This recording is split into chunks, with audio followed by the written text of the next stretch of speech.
Welcome to California.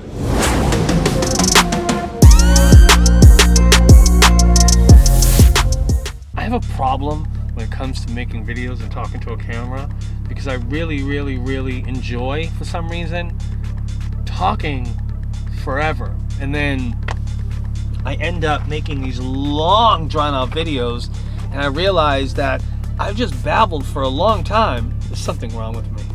Definitely something wrong. You know there is. Deny it sometimes, but keep it real and admit certain things once in a while. It's not right upstairs. Upstairs likes to talk about things and then talk about those things and then talk about I go down a rabbit hole in my own storytelling and then I get lost and I go, how did I get here? It's interesting. So, if you're choosing a vehicle that you want to buy, then make sure to drink lots of water. Something I used to do when I bought a vehicle all the time, or before I bought the vehicle, I'd go to, I don't know, I guess it's only so far back I can go, and I grab my trusty Google machine and I would go to, I don't know, AutoZone or the Google Gods, and I'd start looking up parts like alternators, starters, hoses, brake pads, wheel bearings, fuel pump, and I would judge whether or not I would determine whether or not I was going to buy that vehicle based on how expensive the parts were. I didn't do it with that other car, I guess. Unfortunate. Yeah, so this is a 1998 Chevy Express and it's fuel injected. I recently replaced my transmission in September, which is electronic. If I go back to August with the same thought processes that I'm having right now, I want to replace this with the factory transmission.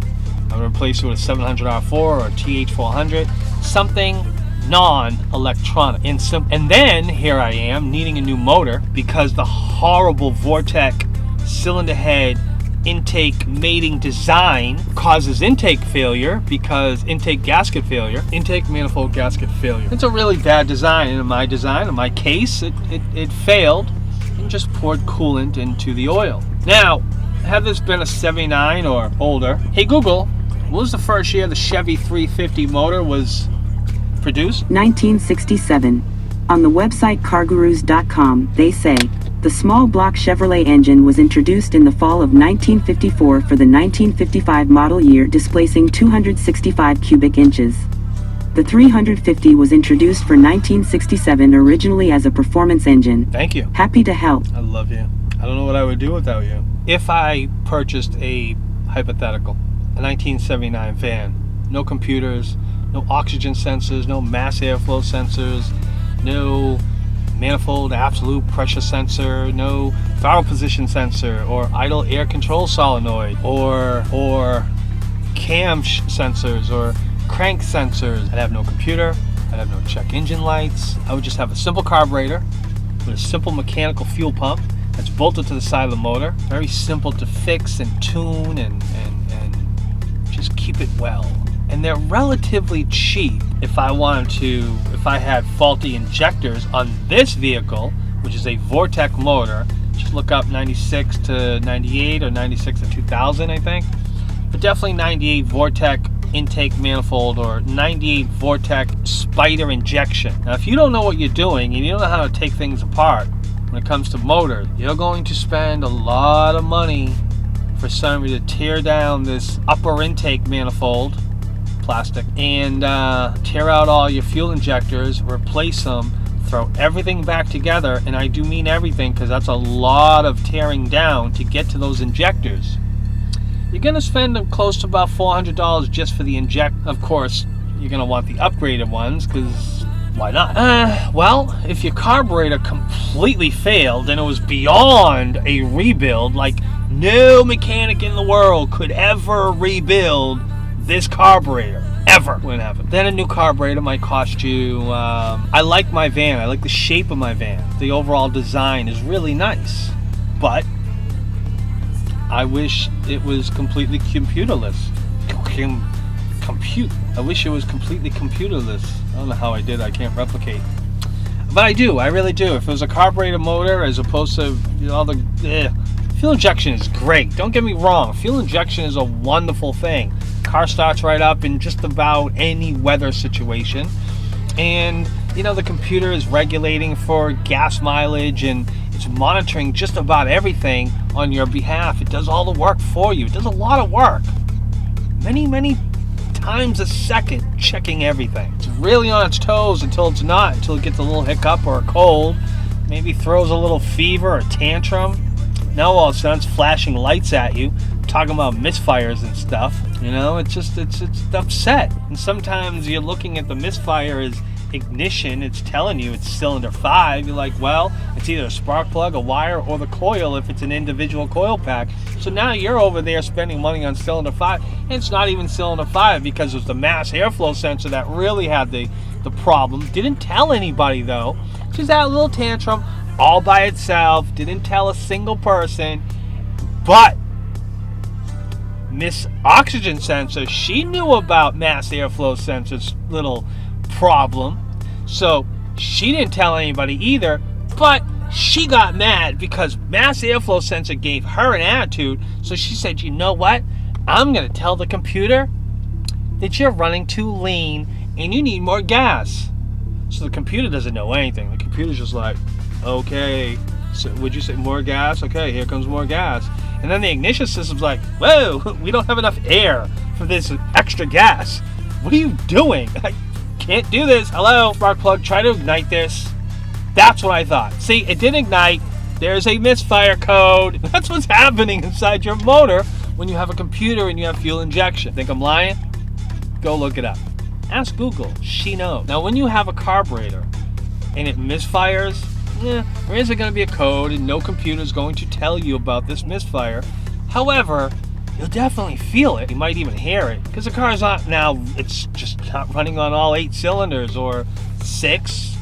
Let's just go with 8. We're dealing with vans. I know you can have 6 cylinders in a van. I know that. It's not running on all cylinders equal. And now you got to figure it out on your own. Oh my God.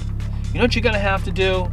You're going to have to get one of those little spark testy things if you just want to make your life easier and plug it in and clip it onto a ground source and then watch the little spark jump back and forth. Well, if you take that wire off the spark plug and plug it onto the little sparky tester thingy, and there's no spark jumping around in between that little gap that you made, well, you could shorten the gap a little bit first just to make sure it's not too wide. However, it should still jump a nice healthy gap. And it doesn't, but all the other ones do. Guess what? Either that spark plug wire is bad, or you got issues in your distributor with your rotor or your distributor cap. So you pull that off, super simple, and you look for some fouling or buildup or something. So you clean it up a little bit with, I don't know, a nail file, whatever. And then you put it all back together and you see if you got spark. You got no spark. Okay, cool. So you go and you replace your $4 or5 rotor, and most likely you'll have spark. But let's say you do have spark on that wire. Probably get a bad spark plug. Well, get yourself a 5/8 socket, typically. Pull out that spark plug out of that socket. Put in a new fresh spark plug. Misfire's gone.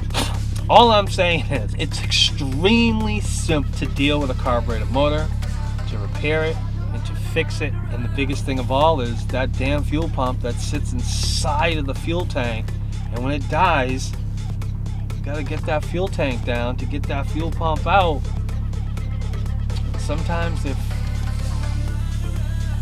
don't even know what I was gonna say. Sometimes they're a hefty price tag. They can be. So, these are things to think about when you're buying a vehicle. How expensive are the parts? Especially if it's older.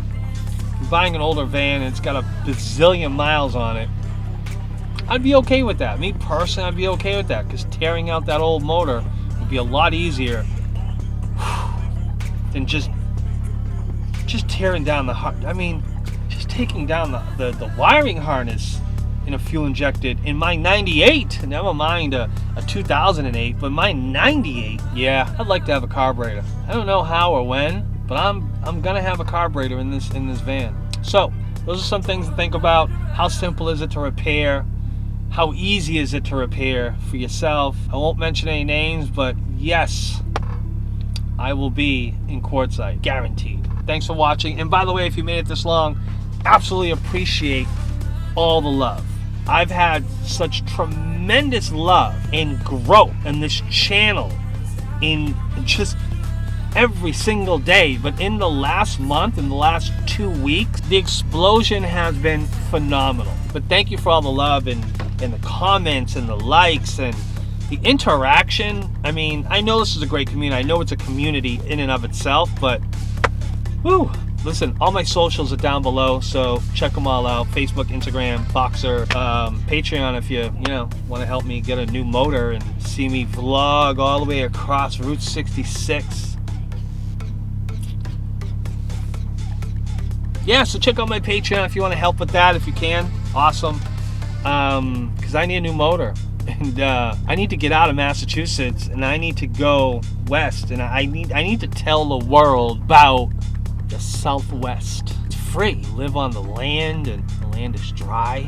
Anyways, thank you. I love you all, and this channel is obviously growing. It's obviously a